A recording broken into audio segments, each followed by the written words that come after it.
വർണ്ണങ്ങളുടെയും സുഗന്ധങ്ങളുടെയും പുതിനച്ചായയുടെ മണമുള്ള സായാഹ്നങ്ങളുടെയും നാടായാണ് പ്രമുഖ സഞ്ചാരി ഇബ്നു ബത്തൂത്ത സ്വന്തം നാടായ മൊറോക്കോയെ വിശേഷിപ്പിച്ചിട്ടുള്ളത്. സന്ദർശകരുടെ മനസ്സിൽ മായാത്ത മുദ്ര പതിപ്പിക്കുന്ന ഒരു കാവ്യ സൗന്ദര്യം. എന്നാൽ ഈ മനോഹര കാഴ്ചകൾക്കപ്പുറം സാമ്പത്തിക അസമത്വങ്ങളും തൊഴിലില്ലായ്മയും വേട്ടയാടുന്ന ഇവിടുത്തെ പൗരന്മാർ മെച്ചപ്പെട്ട ഒരു ജീവിതം തേടി യൂറോപ്യൻ സ്വപ്നങ്ങളിലേക്ക് പലായനം ചെയ്യുകയാണ്. അതിൻ്റെ ഏറ്റവും വലിയ ഉദാഹരണമാണ് സ്പെയിനിൻ്റെ അധീനതയിലുള്ള സിയൂത്ത അതിർത്തിയിലേക്ക് മൊറോക്കോയിൽ നിന്ന് ദിനംപ്രതി ഒഴുകിയെത്തുന്ന അഭയാർത്ഥി പ്രവാഹം. വടക്കൻ ആഫ്രിക്കയിലെ സ്പെയിനിൻ്റെ അധീനതയിലുള്ള ഉപദ്വീപാണ് സിയൂത്ത. ഈ യൂറോപ്യൻ അതിർത്തിയിലേക്ക് മൊറോക്കോയിൽ നിന്ന് കഴിഞ്ഞ ദിവസങ്ങളിൽ ഒഴുകിയെത്തിയത് 60,000-ഓളം അഭയാർത്ഥികളാണ്. 40-ലേറെ പേർ മരിക്കുകയും ചെയ്തു. ജീവൻ പണയം വെച്ച് കടലിലൂടെ നീന്തിയും സുരക്ഷാവേലികൾ തകർത്തുമാണ് ഇവർ സ്പാനിഷ് മണ്ണിലേക്ക് ഇരച്ചു കയറിയത്. നിയമപരമായ പഴുതുകളും അനുകൂല സാഹചര്യങ്ങളും മുതലെടുത്തുള്ള ഈ വൻ കുടിയേറ്റ പ്രവാഹം സ്പെയിനിനെ മാത്രമല്ല യൂറോപ്യൻ യൂണിയനെ തന്നെ ഒരുപോലെ പിടിച്ചു കുലുക്കി. ഒരു വലിയ രാഷ്ട്രീയ മാനുഷിക പ്രതിസന്ധിയായി ഇത് മാറിയിരിക്കുന്നു. നമസ്കാരം, വേൾഡ് അൺഫിൽറ്റേഡിലേക്ക്.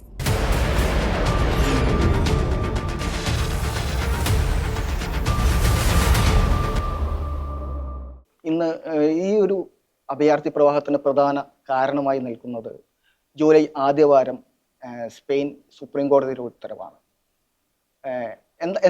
എന്താണ് അതിനുശേഷം ഉണ്ടായിട്ടുള്ള സംഭവവികാസങ്ങൾ? അതായത് ഒന്നാമതായിട്ട് ഈ വിഷയം നമ്മൾ പരിഗണിക്കുമ്പോൾ ഇതിൻ്റെ ഒരു ജോഗ്രഫി, അതിൻ്റെ ഒരു രാഷ്ട്രീയ പ്രാധാന്യം, ഇതെല്ലാം തന്നെ പരിഗണിക്കുമ്പോൾ മാത്രമാണ് ഈ പറയുന്ന സെവൂത്തയിലേക്ക് പെട്ടെന്നുണ്ടായിട്ടുള്ള ഒരു റെഫ്യൂജി ഇൻഫ്ലക്സ് എന്താണെന്നും അത് എന്താണ് അതിനുശേഷം ലോകത്ത് സംഭവിച്ചത് എന്നതിനെക്കുറിച്ച് മനസ്സിലാക്കാൻ കഴിയുക. അതായത് ഒന്നാമത്തെ കാര്യം, ഇത് സ്പെയിനിലേക്ക് ഒരു 24 മണിക്കൂർ ഉള്ളിൽ സമയത്തിനുള്ളിൽ 60,000-ഓളം ആളുകൾ ഇരിച്ചു കയറി എന്ന മട്ടിലാണ് ആദ്യം തന്നെ ആളുകൾ ഇതിനെ മനസ്സിലാക്കിയിരുന്നത്. പിന്നീടാണ് കൂടുതലായി അതിൻ്റെ വിശദാംശങ്ങളിലേക്ക് പോകുന്നത്. അതായത് സെവൂത്ത എന്നത് അതിൻ്റെ ജോഗ്രഫിക്കലായിട്ടുള്ള പ്രാധാന്യം, സെവൂത്ത ഉള്ളത് വടക്കൻ ആഫ്രിക്ക എന്ന് പറയുന്ന ആ കരയിലാണുള്ളത്. ആ കരയിലെ ഒരു സ്പാനിഷ് ടെറിട്ടറിയാണ്. അതായത് അത് സ്പെയിൻ്റെ കോളനി അല്ല. UN അടക്കം അതിനെ ഒരു സ്പെയിൻ തന്നെയായിട്ടാണ് അംഗീകരിച്ചിട്ടുള്ളത്. എന്ന് പറഞ്ഞാൽ യൂറോപ്പിന് പുറത്തുള്ളൊരു യൂറോപ്പ്. നമുക്കറിയാം, സ്പെയിൻ യൂറോപ്യൻ യൂണിയൻ്റെ ഭാഗമാണ്. ആ പറയുന്ന വലിയൊരു ഏജൻസിയുടെ ഭാഗമാണ്. ഈ പറയുന്ന സെവൂത്ത എന്ന് പറയുന്നതിൻ്റെ ഈ പ്രദേശത്തിൻ്റെ കര അതിർത്തി എന്ന് പറയുന്നത് മൊറോക്കോ ആണ്. അതായത് ആ കര അതിർത്തികളൊക്കെ തന്നെയും വളരെ ശക്തമായ രീതിയിൽ വളരെ ഭദ്രമായി അടച്ചിട്ടുമുണ്ട്. അതായത് അത് സ്പെയിൻ തന്നെയാണ്. സ്പെയിൻ്റെ കൃത്യമായി ഒരു സ്പെയിൻ, അവിടുത്തെ മുഴുവൻ ആളുകളും പൂർണ്ണമായി സ്പാനിഷ് പൗരരാണ്. ആ സ്ഥലത്തേക്കാണ് ഈ പറയുന്ന 60,000 ആളുകൾ അഭയാർത്ഥികളായി കടലിലൂടെ നീന്തി കയറുന്നത്.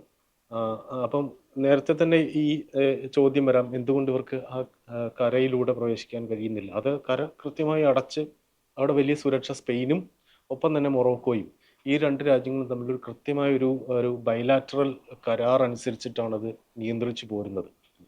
അപ്പോൾ ഈ ഇന്നലെ കഴിഞ്ഞ ദിവസങ്ങളിൽ ഉണ്ടായിട്ടുള്ള ഈ സർജ് എന്തുകൊണ്ടുണ്ടായി, അത് എന്തൊക്കെയാണ് ലോകത്ത് ഉണ്ടാക്കിയ ചർച്ചകൾ എന്നത് ശ്രദ്ധിക്കേണ്ട കാര്യമാണ്. ഇപ്പോൾ തന്നെ ലോകം മുഴുവൻ ഏറ്റവും കൂടുതൽ ചർച്ച ചെയ്യുന്ന ഒരു പ്രശ്നമാണ്. അതിൻ്റെ പല ആംഗിളുകൾ ചർച്ച ചെയ്യുന്നു. അതിലെ മതം ചർച്ച ചെയ്യുന്നു, വംശീയത ചർച്ച ചെയ്യുന്നു, ഗൂഢാലോചന ഉണ്ടോ എന്നത് ചർച്ച ചെയ്യുന്നു. അത്തരത്തിൽ വലിയ ചർച്ച ഉണ്ടാക്കിയിട്ടുള്ള ഒരു കാര്യം. എന്തുകൊണ്ട് അങ്ങനെ ചർച്ചയുണ്ടാക്കി എന്ന് ചോദിച്ചാൽ നമുക്കറിയാം, യൂറോപ്പിനെ സംബന്ധിച്ചിടത്തോളം ഏറ്റവും വലിയ ചർച്ചാ വിഷയം, അവിടുത്തെ ഏറ്റവും വലിയ പൊളിറ്റിക്കൽ ഡിബേറ്റ് എന്ന് പറയുന്നത് കുടിയേറ്റമാണ്. അപ്പോൾ അതുകൊണ്ട് തന്നെ അതൊരു വശം. പിന്നെ സ്പെയിൻ എന്ന് പറയുന്ന രാജ്യത്തിൻ്റെ നിലപാടുകളുടെ ഒരു പ്രശ്നം അവിടെയുണ്ട്. ആഗോളതലത്തിൽ നിലനിൽക്കുന്ന സംഘർഷങ്ങളുടെയൊക്കെ ഒരു പ്രസക്തിയും ഇതിനുണ്ട് എന്നതാണ് നമ്മൾ ആദ്യം തന്നെ മനസ്സിലാക്കുന്നത്. എന്തൊക്കെ പറഞ്ഞാലും ഈ ജൂലൈ വാരത്തിലെ സുപ്രീം കോടതി ഉത്തരവാണ് ഇപ്പോൾ ഈ ഒരു തുറന്നു കൊടുക്കലിന് കാരണമായിട്ടുള്ളത്. അഭയാർത്ഥികൾ വന്നു കഴിഞ്ഞാൽ തിരിച്ചയക്കാൻ പാടില്ല എന്നായിരുന്നു ഉത്തരവ്. നേരത്തെ തന്നെ ഇടത് ചായ്വുള്ള ഈ ഭരണകൂടം അഭയാർത്ഥികളോടുള്ള സമീപനം അവിടെ പ്രതിപക്ഷം തന്നെ നേരത്തെ തന്നെ എതിർത്തിട്ടുള്ളതാണ്. ഈ സുപ്രീം കോടതി ഉത്തരവ് വന്നതിന് ശേഷം ഉണ്ടായ ചില സംഭവവികാസങ്ങളുണ്ട്. സ്വാഭാവികമായിട്ട് പ്രധാനമന്ത്രി പ്രധാനമന്ത്രി അത് ഇപ്പോൾ കുറച്ച് കർശനമായ നിലപാട് അവിടെ സ്വീകരിച്ചിട്ടുണ്ട്. ഇത് എന്നുള്ളത് യഥാർത്ഥ ഒരു അഭയാർത്ഥി പ്രവാഹമായി കണക്കാക്കാൻ പറ്റില്ല, നമ്മളിത് തടയുക തന്നെ വേണമെന്നുള്ളത്. ഇത്തരം ചില ഇപ്പോഴത്തെ കറണ്ട് വിഷയങ്ങളുമായി ബന്ധപ്പെട്ടുകൊണ്ട് എങ്ങനെയാണ് ഇപ്പോൾ ഉള്ള സർക്കാരിന്റെ സമീപനം? തീർച്ചയായിട്ടും. അപ്പം പെദ്രോ സാഞ്ചസ് നിലപാടാണ് ഇതിൽ ഏറ്റവും ചർച്ചയാകുന്നത്. കാരണം നേരത്തെ ഞാൻ പറഞ്ഞ പോലെ സ്പെയിനിന്റെ നിലപാടുകൾ ഈ ഗ്ലോബൽ ആയിട്ടുള്ള വിഷയങ്ങളിൽ ഏറ്റവും പ്രധാനപ്പെട്ട കാര്യം അത് ഇസ്രായേൽ പലസ്തീൻ വിഷയമാണ്. ഇപ്പോൾ ഇസ്രായേൽ ഹമാസ് യുദ്ധവുമായി ബന്ധപ്പെട്ട് 2023 ഹമാസ് ഇസ്രായേലിലേക്ക് കടന്നു കയറി നടത്തിയിട്ടുള്ള ആക്രമണത്തിന് പിന്നാലെ ഉണ്ടായിട്ടുള്ള ഒരു യുദ്ധം. ആ യുദ്ധത്തിൽ സ്പെയിൻ എടുത്ത നിലപാട്, പ്രത്യേകിച്ചും പെദ്രോ സാഞ്ചസ് എടുത്ത നിലപാട് അതിശക്തമായ ഇസ്രായേൽ വിരുദ്ധമായ നിലപാടായിരുന്നു. ഇസ്രായേലിനെ രൂക്ഷമായി വിമർശിക്കുകയും അക്കാര്യത്തിൽ ഒരു പലസ്തീൻ രാഷ്ട്രവാദം തന്നെ ഉയർത്തിക്കൊണ്ടുള്ള നിലപാടെടുത്തു. മാത്രമല്ല വെസ്റ്റ് ബാങ്കിലടക്കം ഈ പറയുന്ന ഇസ്രായേലി കുടിയേറ്റങ്ങൾ കൂടുതലായി അനുവദിക്കുന്ന കാര്യങ്ങളൊക്കെ വന്നപ്പോൾ തന്നെ അതിനു വേണ്ടിയിട്ട് നിലപാടെടുക്കുകയും അവിടുത്തെ ഏറ്റവും എന്താ പറയുക വാർത്തയിലൊക്കെ വന്നിട്ടുള്ള വെസ്റ്റ് ബാങ്കിലെ സെറ്റിലേഴ്സ് ആയിട്ടുള്ള ആളുകളെ ഉപരോധം ഏർപ്പെടുത്തുക നടപടികളൊക്കെ തന്നെയും സ്പെയിൻ സ്വീകരിച്ചു. ആ സ്പെയിൻ്റെ ഒരു പ്രദേശത്തേക്കാണ്, മൊറോക്കോയിലെ പ്രദേശത്തേക്കാണ് ഈ പറയുന്ന 60,000 ആളുകൾ കടന്നു കയറുമ്പോഴാണ് ഇവിടെ ഒരു ആൻറ്റി കൊളോണിയൽ നിലപാട് സ്വീകരിക്കുന്ന സ്പെയിൻ എന്തുകൊണ്ട് മൊറോക്കോയുടെ അല്ലെങ്കിൽ ഈ പറയുന്ന നോർത്ത് ആഫ്രിക്കൻ കരയിലുള്ള ഒരു പ്രദേശം സ്പാനിഷ് പ്രദേശമായി കൈവശം വെച്ചിരിക്കുന്നു, അതൊരു കൊളോണിയൽ അധികാരമല്ലേ എന്ന ചോദ്യം വരുന്നു. മൊറോക്കോ ഈ പറയുന്ന പ്രദേശം തങ്ങളുടേതാണ് എന്ന് വാദിക്കുന്നതാണ്. ഉദാഹരണമായി പറഞ്ഞാൽ ഇപ്പോൾ ഗോവ ഒരു ഉദാഹരണമാണ്. അതായത് ഇന്ത്യ എന്ന് പറയുന്ന രാജ്യം ആവുന്നതിന് മുമ്പ് തന്നെ ഗോവ പോർച്ചുഗീസ് ഭരണത്തിലായിരുന്നു. സമാനമായ ന്യായമാണ് സെബുത്തയുടെ കാര്യത്തിൽ സ്പെയിൻ ഉന്നയിക്കുന്നത്. അതായത് ഗോവ ഇന്ത്യൻ യൂണിയൻ ഉണ്ടായതിന് ശേഷമാണ് ഗോവ എന്ന പ്രദേശം പോർച്ചുഗീസ് അധികാരത്തിൽ നിന്ന് ഇന്ത്യ അനക്സ് ചെയ്യുന്നത് 1961-ലാണ്. അതുപോലെ സെബുത്ത എന്ന പ്രദേശവും മൊറോക്കോ തങ്ങളുടേതാണ് എന്ന് വാദിക്കുന്ന പ്രദേശമാണ്. ഈ പ്രശ്നം ഉന്നയിക്കുമ്പോൾ ലോകത്തിന് മുന്നിൽ, അതായത് പലസ്തീൻ പ്രശ്നത്തിൽ ഒരു ആന്റി കൊളോണിയൽ ആയിട്ടുള്ള ഒരു നിലപാടെടുക്കുന്ന സ്പെയിൻ എന്തുകൊണ്ട് സെബുത്ത മാത്രമല്ല ഈ പറയുന്ന ഈ നോർത്ത് ആഫ്രിക്കൻ വൻകരയിൽ ഒരു മലയ്യ എന്ന് പറയുന്ന ഒരു പ്രദേശം കൂടിയുണ്ട്. അത് ഈ കുറച്ചും കൂടി കിഴക്കോട്ടാണ്. എനിക്ക് തോന്നുന്നത് 1992-ലാണ് ഒരു ഉഭയകക്ഷി ചർച്ച നടന്നിട്ടുള്ളത് സ്പെയിനും മൊറോക്കോയും തമ്മിൽ. ഇതിൽ കൃത്യമായിട്ട് പറഞ്ഞിട്ടുണ്ട് മൊറോക്കോയിൽ നിന്ന് വരുന്ന അഭയാർത്ഥികളെ അംഗീകൃത അഭയാർത്ഥികളെ മാത്രമേ സ്വീകരിക്കുള്ളൂ, അല്ലെങ്കിൽ തിരിച്ചയക്കും എന്നുള്ള കരാർ ഓൾറെഡി ഒപ്പിട്ട് കഴിഞ്ഞതാണ്. നേരത്തെ തന്നെ ഇത്തരം ചില രാജ്യങ്ങൾ തമ്മിലുള്ള സംഘർഷം ഉണ്ടായിരുന്നപ്പോൾ മൊറോക്കോ സ്വീകരിച്ച ചില നിലപാടുകൾ വിമർശന വിധേയമായിരുന്നത്. സ്വാഭാവികമായിട്ട് അൾജീരിയയും മൊറോക്കോയും ആണ് സ്പെയിനുമായി അടുത്ത് കിടക്കുന്ന, അല്ലെങ്കിൽ സ്പെയിന് കൈകാര്യം ചെയ്യുന്ന മുൻപ് കോളനി ആയിട്ടുള്ള 2 രാജ്യങ്ങൾ. ഈ മൊറോക്കോയുടെ കടുത്ത എതിരാളികളാണ് അൾജീരിയ എന്നുള്ളത് അവരുടെ സമീപനം സ്വീകരിക്കുന്നത്. സ്വാഭാവികമായിട്ട് ഈ 2 രാജ്യങ്ങളുമായി വ്യാപാര കരാറിൽ ഉൾപ്പെടെ എല്ലാതരം ബന്ധം സൂക്ഷിക്കുന്നവരാണ് സ്പെയിൻ. അൾജീരിയയോട് ചായ്വ് പ്രകടിപ്പിക്കുമ്പോഴോ അല്ലെങ്കിൽ ചില താല്പര്യങ്ങൾക്ക് വിരുദ്ധമായിട്ട് പ്രവർത്തിക്കുമ്പോഴൊക്കെ മൊറോക്കോ ചില സ്റ്റാൻഡ് എടുക്കാറുണ്ട്. സ്വാഭാവികമായിട്ട് ഈ അതിർത്തി കുറച്ച് ലൂസാക്കുകയും അഭയാർത്ഥികളെ പുറത്തേക്ക് പോകാൻ അനുവാദം നൽകുകയും ചെയ്യുന്ന ഒരു പ്രവണത പലപ്പോഴും വിമർശന വിധേയമായിട്ടുണ്ട് മൊറോക്കോയുടെ സ്റ്റാൻഡ് എന്നുള്ളത്. സ്വാഭാവികമായിട്ട് ഇത്തരം ചില രാജ്യങ്ങൾ, ഇവർ 2 രാജ്യങ്ങൾ തമ്മിലുള്ള ചില ആഭ്യന്തര പ്രശ്നങ്ങൾ ഇതിന് പ്രധാന കാരണമായിട്ടെന്ന് എനിക്ക് തോന്നിയിട്ടുണ്ട്.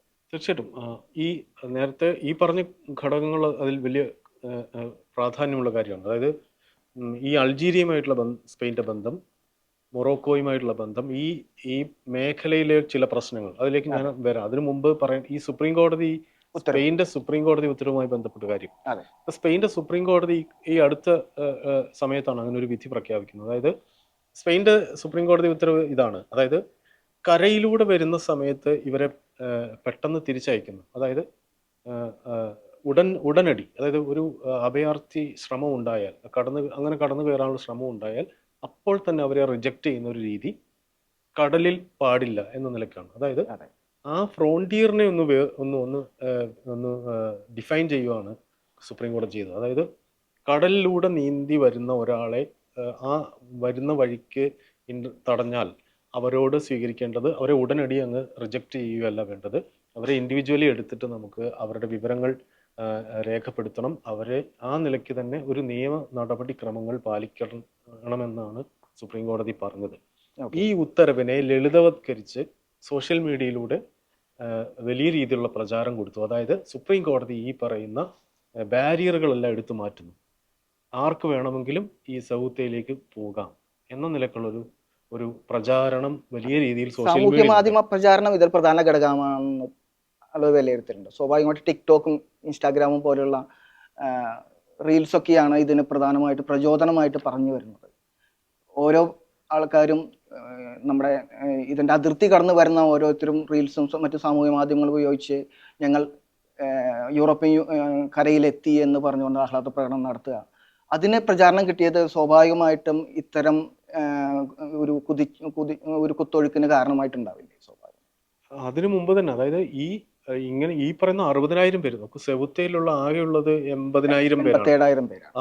അത്രയുമാണ്. അതായത് അവിടെയുള്ള ആളുകളുടെ 70% ആളുകൾ 24 മുതൽ 48 മണിക്കൂറുകൾ കൊണ്ട് അവിടെ എത്തി. അവരിൽ പകുതിയോളം ഏതാണ്ട് അത്ര തന്നെ തിരിച്ചുപോയി എന്ന് പറയാൻ കഴിയും. പക്ഷെ അത് എന്തുകൊണ്ട് സംഭവിച്ചു എന്ന് ചോദിച്ചു കഴിഞ്ഞാൽ ഈ സോഷ്യൽ മീഡിയയിൽ ഉള്ളൊരു പ്രചാരണം ഉണ്ടായി. അതായത് ഈ സുപ്രീം കോടതി അവിടുത്തെ നിയമം ഭയങ്കരമായിട്ട് ഇളവ് ചെയ്തു. അവിടെ കടന്നു കയറാം. മൊറോക്കോയെ സംബന്ധിച്ചിടത്തോളം വലിയ ജൻസി പ്രൊട്ടസ്റ്റുകൾ നടന്നിട്ടുള്ള സ്ഥലമാണ്. അപ്പൊ അവിടെയുള്ള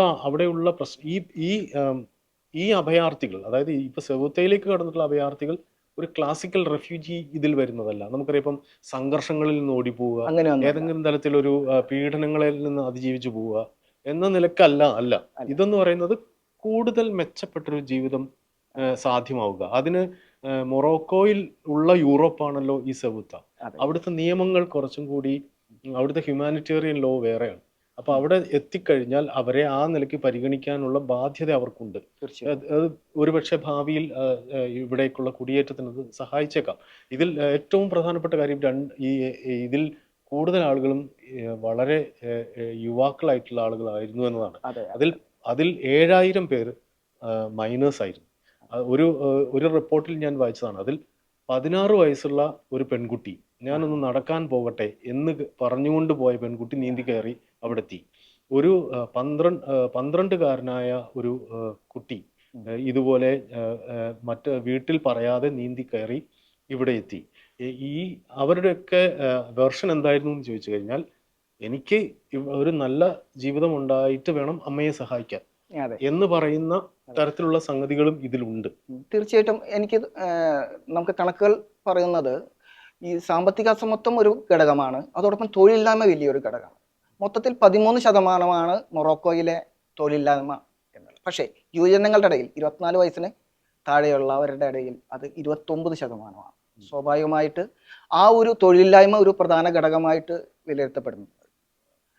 ഇതോടൊപ്പം തന്നെ ഇവർ കടന്നു വന്ന വഴി എന്നുള്ളത് അല്ലേ, നമുക്ക് ഏകദേശം 40-ലേറെ പേര് മരിച്ചു. അതൊരു 1/2 കിലോമീറ്ററോളം കടലിലേക്ക് ഉന്തി നിൽക്കുന്ന ഒരു ചെറിയൊരു കടൽ ഭിത്തിയാണ് അതിൻ്റെ പ്രധാനപ്പെട്ട അൽക്ക ജഗൽ. ആ ഒരു കടൽ ഭിത്തിയുടെ കടന്നിട്ട് വേണം ഇവർക്ക് ഈ പുറത്തേക്ക് എത്താൻ. സ്വാഭാവികമായിട്ട് ഈ ചെറിയ കുട്ടികളെ വന്നുള്ളവരുടെ അതാ പറയാം, ടയറും ട്യൂബൊക്കെ ഇട്ടിട്ട് നീന്തി, അടിയൊഴുക്ക് വളരെ ഏറെയുള്ള ഒരു പ്രദേശമാണ്. ഈ വളരെ ആപൽക്കരമായിട്ടുള്ള ഈ ഒരു 1/2 കിലോമീറ്റർ ദൂരത്തിലുള്ള ഈ കടൽ ഭിത്തി കടക്കുക എന്നുള്ളതാണ് പ്രധാനമായിട്ടും ജീവഹാനി വരുത്തിയിട്ടുള്ളത്. പലരും ചെറിയ ചങ്ങാടം, കൂടുതലും ഈ പറഞ്ഞ പോലുള്ള ചെറിയ ട്യൂബ് ടയർ പോലുള്ളതൊക്കെ വെച്ചു. ഇതൊരു വലിയൊരു മനുഷ്യജീവൻ എടുക്കാനായിട്ടുള്ള പ്രധാന കാരണമായിട്ടുണ്ടല്ലോ. ആ ഒരു വരവ് എങ്ങനെയാണ് അവരുടെ ആ ഒരു കടൽപാത എന്നുള്ളത്? ഇത് ഇപ്പോൾ ഈ പല നിലയ്ക്കും ആളുകൾ സെവുത്തയിലേക്കോ ഈ മലയിലേക്കോ കടക്കാനുള്ള ശ്രമം മുമ്പും നടന്നിട്ടുണ്ട്. ഇതിലെല്ലാം പല ഘടകങ്ങളുണ്ട്. ഇപ്പോൾ ഇതിൽ തന്നെ പല ആളുകളും നീന്തിയിട്ടാണ് എത്തുന്നത്. ഇപ്പോൾ ഇതൊരു അതേ വൻകരയുടെ ഭാഗമായതുകൊണ്ട് തന്നെ 5 കിലോമീറ്ററോളം നീന്തി എന്നാണ് പറയുന്നത്, റിപ്പോർട്ടുകളുണ്ട്. അപ്പോൾ ചില ആളുകൾ ഈ പറയുന്ന ഈ ബാരിയറൊക്കെ നടന്നു കയറിയിട്ട് വന്നിട്ടുണ്ട് എന്നും പറയുന്നു. ആഹാ. പക്ഷെ ഇവിടെ പ്രധാനപ്പെട്ട കാര്യം മൊറോക്കോ ഇതിന്റെ ഏതെങ്കിലും നിലയ്ക്ക് ഒരു മൈഗ്രേഷൻ വെപ്പണൈസേഷന് വേണ്ടിയിട്ട് മൊറോക്കോ സഹായിച്ചിട്ടുണ്ടോ എന്ന ചർച്ചയും നടക്കുന്നുണ്ട്. മൊറോക്കോയുടെ ഭാഗത്ത് നിന്ന് ഈ റെസ്ട്രിക്ഷന് ശ്രമിച്ചിരുന്നില്ല. മുമ്പ് എടുത്തിട്ടുള്ള ഒരു തീവ്രമായി അവരെ തടഞ്ഞു നിർത്താനുള്ള ഒരു നിലപാട് മൊറോക്കോയിൽ അയവ് വരുത്തിയിട്ടുണ്ട് എന്ന ചർച്ച നടക്കുന്നുണ്ട്. കാരണം എന്ന് പറയുന്നത് ഇതിനു മുമ്പ് അത് സംഭവിച്ചിട്ടുണ്ട്. 2021 അത് സംഭവിച്ചിട്ടുണ്ട്. അത് എപ്പോഴാണ് സംഭവിക്കുന്നതെന്ന് ചോദിക്കുന്നിടത്താണ് അതിന്റെ രാഷ്ട്രീയമുള്ളത്. അതായത് മൊറോക്കോയും സ്പെയിനുമായിട്ടുള്ള ബന്ധം എപ്പോൾ പ്രശ്നത്തിലാവുന്നു അപ്പോഴൊക്കെ സൗദിയിലേക്ക് വലിയ സർജ് ഉണ്ട്. 2021 സംഭവിച്ചതെന്ന് എന്താണെന്ന് വെച്ച് കഴിഞ്ഞാൽ നമുക്കറിയാം മൊറോക്കോയുടെ അതിർത്തിയിലുള്ള വെസ്റ്റ് സഹാറ എന്ന് പറയുന്ന അത് സ്പാനിഷ് അധികാരത്തിലുണ്ടായിരുന്ന സ്ഥലമാണ്. സ്പെയിൻ പിന്നീട് മാറി. അവിടെ അധികാരത്തിന് അവകാശം ഉന്നയിക്കുന്നത് പിന്നീടുള്ളത് അൾജീരിയയാണ്. അപ്പൊ അൾജീരിയയുടെ ഒരു ബാക്കിംഗ് ഉള്ള ഒരു സ്വാതന്ത്ര്യ പ്രസ്ഥാനം അവിടെ പ്രവർത്തിക്കുന്നുണ്ട്. ഈ സ്വാതന്ത്ര്യ പ്രസ്ഥാനത്തിന്റെ നേതാവിന് 2021 സ്പെയിനിൽ കോവിഡ് ചികിത്സ നൽകി എന്നതുകൊണ്ട് മൊറോക്കോ സ്പെയിൻ ബന്ധം തെറ്റി. അന്നുണ്ടായി ഈ പറയുന്ന സൗദിയിലേക്ക് അഭയാർത്ഥി പ്രവാഹം.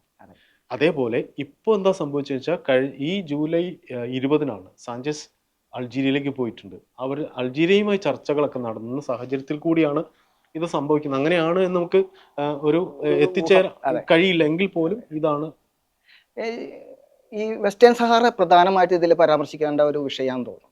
വെസ്റ്റേൺ സഹാറ എന്നുള്ളത് വളരെ ധാതു സമ്പത്ത് ഉള്ളതാണ്, വളരെ പ്രകൃതി വിഭവങ്ങൾ ഏറെയുള്ളതാണ്, ഒരു പ്രധാന എക്കണോമിക് ഒരു ഇതാണ്. നേരത്തെ സ്പെയിൻ്റെ കോളനി ആയിരുന്നു, അതിനുശേഷം മൊറോക്കോ ഏറ്റെടുക്കുകയായിരുന്നു. അപ്പോൾ മൊറോക്കോയിലെ വെസ്റ്റേൺ സഹാറ അതുകൊണ്ട് തന്നെ വാണിജ്യ പ്രാധാന്യമുണ്ട് എന്നുള്ളത് കൊണ്ട് തന്നെ വെസ്റ്റേൺ സഹാറയുടെ അധികാരത്തിൽ സ്വാഭാവികമായിട്ട് പ്രധാനപ്പെട്ട സംഭവം US മൊറോക്കോ അധിനിവേശം ചെയ്തപ്പോൾ സപ്പോർട്ട് ചെയ്തു എന്നുള്ളൊരു പ്രധാനപ്പെട്ട ഒരു വിഷയമുണ്ടായിരുന്നു. സ്വാഭാവികമായിട്ട് പിന്നീട് വാണിജ്യ പങ്കാളിയായി ഇസ്രായേൽ എത്തുകയും ചെയ്തു.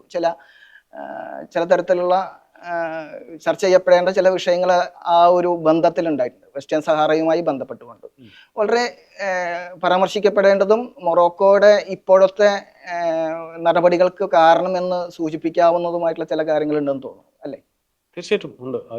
അത് വലിയൊരു വാസ്റ്റ് ആയിട്ടുള്ള വിഷയമാണ്. അതുകൊണ്ട് പൂർണ്ണമായിട്ട് നമുക്കിപ്പോൾ അതിലേക്ക് പോകാൻ കഴിയില്ലെങ്കിൽ പോലും ഈ അൾജീരിയയുമായുള്ള സ്പെയിൻ്റെ ബന്ധം, മൊറോക്കോയുമായുള്ള ബന്ധം, ഇതൊക്കെ തന്നെ ഇതിൽ ഘടകമാണ് എന്നതൊരു യാഥാർത്ഥ്യമാണ്. പക്ഷെ അതിന് ഉപരി ഇപ്പം വേറെ കോൺസ്പിറസി തിയറികൾ പ്രചരിക്കുന്നുണ്ട്. അതായത് സ്പെയിൻ്റെ ട്രാൻസ്പോർട്ട് മിനിസ്റ്റർ ഒരു എക്സ്പോസ്റ്റ് ഇട്ടു. അതായത് ഇതിൻ്റെയൊക്കെ പിന്നിൽ ആരാണെന്ന് അറിയാം എന്ന മട്ടിലൊരു പോസ്റ്റ് ഇടുന്നു. കാരണം അത് പെട്ടെന്ന് ഇസ്രായേലിനെയാണ് ഉദ്ദേശിക്കുന്നത്. അപ്പൊ ഇസ്രായേലാണ് ഏറ്റവും കൂടുതൽ, അതായത് ഇസ്രായേലിന്റെ UN-ലേക്കുള്ള പ്രതിനിധി ഡാനി ഡാനൻ ഒരു പോസ്റ്റ് ഇട്ടു. എന്തിനാണ് മൊറോക്കോയിൽ ഈ സെവുത്ത എന്ന് പറയുന്ന ഒരു കൊളോണിയൽ സ്പെയിൻ കൈകാര്യം ചെയ്യുന്നത്, അത് മൊറോക്കോയുടെ പ്രദേശമാണ് എന്ന മട്ടിലുള്ള ഒരു വിമർശനം ഉന്നയിച്ചു. അതായത് സദാസമയവും ഇസ്രായേലിനെ ലെക്ചർ ചെയ്യുന്ന സ്പാനിഷ് ഭരണകൂടം നിങ്ങൾ എന്തുകൊണ്ട് സെവുത്തയിൽ ഒരു കൊളോണിയൽ അധികാരം കൈവശപ്പെടുത്തി വെച്ചിരിക്കുന്ന വിമർശനം വന്നു. അതിന് പിന്നാലെയാണ് ഈ പറയുന്ന ട്രാൻസ്പോർട്ട് മിനിസ്റ്റർ പുവന്തസ് പോസ്റ്റ് ഇട്ടത്.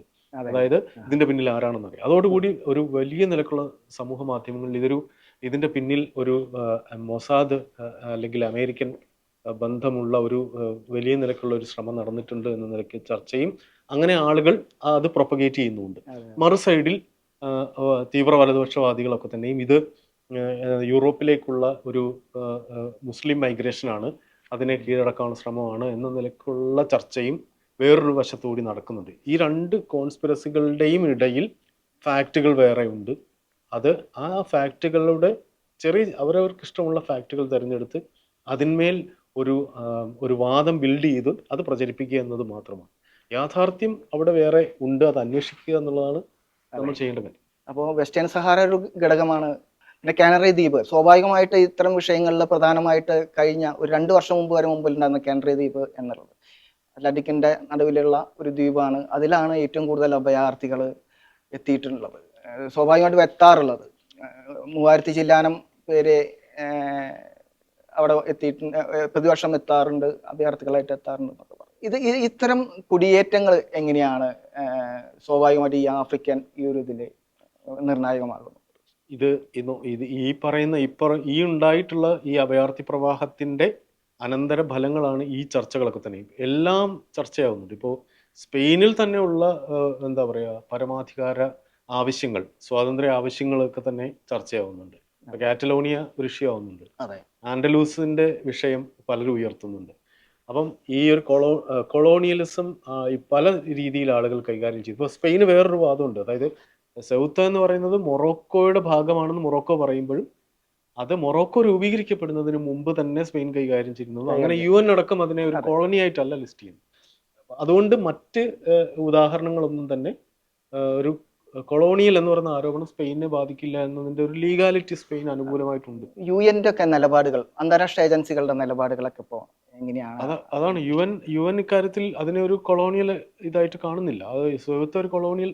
മറ്റൊരു കാര്യം എന്ന് പറഞ്ഞാൽ സെവുത്തയിലെ ജനങ്ങൾ അതിന്റെ സ്പാനിഷ് അധികാരത്തോട് ഒരു തരത്തിലും കലഹിക്കുന്നുമില്ല. അവർ പൂർണ്ണമായും സ്പെയിൻ അനുകൂലമാണ്. അപ്പൊ അവിടെ ഒരു ജനഹിതത്തിന്റെ പ്രശ്നം കൂടി ഇല്ല എന്നതാണ് കാര്യം. അപ്പൊ സെവുത്തയിലേക്ക് കടന്നാൽ ഇതിന്റെ ബേസിക് ആയ കാര്യം നമ്മൾ അതിനെ അടിസ്ഥാനപരമായി നമ്മൾ നോക്കിക്കഴിഞ്ഞാൽ എന്താണ് ഈ പറയുന്ന ആളുകൾക്ക് നമുക്കറിയാം, അതൊരു യാഥാർത്ഥ്യമാണ്. മൊറോക്കോയിലെ തൊഴിലില്ലായ്മ പ്രശ്നമുണ്ട്, അവിടുത്തെ ജീവിത സാഹചര്യ പ്രശ്നമുണ്ട്, എല്ലാം ഉണ്ട്. അപ്പോൾ അതിൽ നിന്നൊരു മെച്ചപ്പെടൽ നിങ്ങൾക്ക് കിട്ടണം എന്നുണ്ടെങ്കിൽ നിങ്ങൾക്കൊരു മൈഗ്രേഷൻ സാധ്യത മൊറോക്കോയിൽ നിന്ന് അപ്ലൈ ചെയ്യാൻ കഴിയില്ല. കാരണം മൊറോക്കോയെ അത്തരത്തിൽ വലിയൊരു പ്രശ്നമുള്ള മേഖലയായി അവർ കണക്കാക്കുന്നില്ല. അവിടെ നിന്നുള്ള അസൈലം ആപ്ലിക്കേഷൻ അവരങ്ങനെ പരിഗണിക്കുന്നില്ല. അപ്പൊ എന്താ ചെയ്യാന്ന് വെച്ച് കഴിഞ്ഞാൽ, നിങ്ങൾ ഒരു യൂറോപ്യൻ യൂണിയൻ ടെറിട്ടറിയിലോ അതിന്റെ നിയമങ്ങൾ, അതിന്റെ റൂൾസ് ഒക്കെ നിലനിൽക്കുന്ന ഒരു സ്ഥലത്തേക്ക് എത്തിപ്പെടുക, പിന്നെ അവിടെ നിന്ന് ശ്രമിക്കുക. അതൊരു സ്റ്റെപ്പിംഗ് സ്റ്റോൺ എന്ന നിലയ്ക്ക് അവർ കണ്ടതാവാനും സ്വാഭാവികമായിട്ട് അഭയാർത്ഥികളെ കൂടുതലായിട്ട് അക്സെപ്റ്റ് ചെയ്യുന്ന ഇതാണ്. ഈ അടുത്ത കാലത്താണ് 5 ലക്ഷം അഭയാർത്ഥികൾക്ക് താമസ വിസ അനുവദിച്ചത്. ഇത്തരം ചില അഭയാർത്ഥി പ്രവാഹത്തിന് കാരണമായിട്ടുണ്ട് ഈ വിസ അനുവദിക്കുന്നത്. ചില കണക്കുകൾ ശ്രദ്ധയിൽപ്പെട്ടത് 2025 1,44,396 അഭയാർത്ഥി അപേക്ഷകളാണ് സ്പെയിനിലേക്ക് കിട്ടിയത്. അത് കഴിഞ്ഞ വർഷം 1.67 ലക്ഷമായിരുന്നു. അതിൽ കുറച്ച് കുറവ് സംഭവിച്ചിട്ടുണ്ട്. അതിൽ 7,838 പേർക്ക് ഔദ്യോഗികമായിട്ട് അഭയാർത്ഥി പദവി നൽകിയിട്ടുണ്ട്. സ്വാഭാവികമായിട്ട് ഒരു രാജ്യം 10,000-ഓളം പേർക്ക് ഒരു അഭയാർത്ഥി പദവി കൊടുക്കുക, ഏകദേശം 10,000 പേർക്ക് താൽക്കാലിക സംരക്ഷണം എന്നുള്ള പോലെയും കിട്ടിയിട്ടുണ്ട്. 57,333 പേർക്ക് മാനുഷിക പരിഗണന കൊടുത്തുകൊണ്ടുള്ള സംരക്ഷണമുണ്ട്. ഇത്തരത്തില് അഭയാർത്ഥികൾ ഒരു രാജ്യത്ത് വന്നുകൊണ്ടിരിക്കുക. ആ ഒരു വിഷയം ഒരു രാജ്യം സ്വാഭാവികമായിട്ട് അത് ഏറ്റെടുക്കുമ്പോൾ അതൊരു വിഷയമല്ലേ ഒരു ഭരണാധിപനെ സംബന്ധിച്ചിടത്തോളം? അതെ, തീർച്ചയായിട്ടും സ്പെയിനെ സംബന്ധിച്ചിടത്തോളം ഇത് ബോംബായിരുന്നു. കാരണം എന്തോ ആവട്ടെ അതിന്റെ കാരണം. പക്ഷെ 60,000 ആളുകൾ അവിടെ നിന്നാൽ അവരെ ഈ പറയുന്ന കോടതി ഉത്തരവ് അനുസരിച്ചിട്ട് അതിന്റെ ഒരു നൂലാമാലയിൽ പെട്ടിട്ട് അവരെ ഏതെങ്കിലും തരത്തിൽ അസൈലം കൊടുക്കേണ്ടി വന്നാൽ അത് നോക്കൂ, അത് ഈ 60,000 പേർ കടന്നു. അതായത് ആദ്യ വാർത്തകൾ വന്നതിന് പിന്നാലെ തന്നെ യൂറോപ്യൻ യൂണിയൻ ശിഥിലമാകുന്ന രീതിയിലുള്ള അതിന്റെ പ്രത്യാഘാതങ്ങളാണ് ഉണ്ടായിട്ടുള്ളത്. അതായത് ആദ്യം തന്നെ ഇറ്റലിയിലെ ഇപ്പോൾ ജോർജ മെലോണി പറഞ്ഞു ഇത് തന്നെ ആശങ്കപ്പെടുത്തുന്നു. അപ്പൊ ഈ പറയുന്ന ഷെങ്കൻ കരാറ് റദ്ദാക്കുന്നതിനെ കുറിച്ച് ആലോചിക്കുന്നു. ചെക്ക് റിപ്പബ്ലിക് അങ്ങനെ പറഞ്ഞു, ഡെൻമാർക്ക് പറഞ്ഞു, ജർമ്മനി നേരിട്ട് സ്പെയിനെ കുറ്റപ്പെടുത്തിയില്ലെങ്കിൽ പോലും ഇത് കൺസേണിങ് ആണെന്നുള്ള അഭിപ്രായം പറഞ്ഞു. ട്രംപ് വളരെ സ്ട്രൈറ്റ് ഇതായിട്ട് തന്നെ സാഞ്ചസിനെ തന്നെ കുറ്റപ്പെടുത്തി, സ്പെയിനിനെ കുറ്റപ്പെടുത്തി, വീക്കായിട്ടുള്ള ഒരു കുടിയേറ്റ അവരുടെ അതിർത്തികൾ വീക്കാണ് എന്ന നിലക്കൊക്കെ പറഞ്ഞു. അപ്പൊ നോക്കൂ, യൂറോപ്യൻ യൂണിയനെ ആകെ ഒന്ന് കുലുങ്ങി.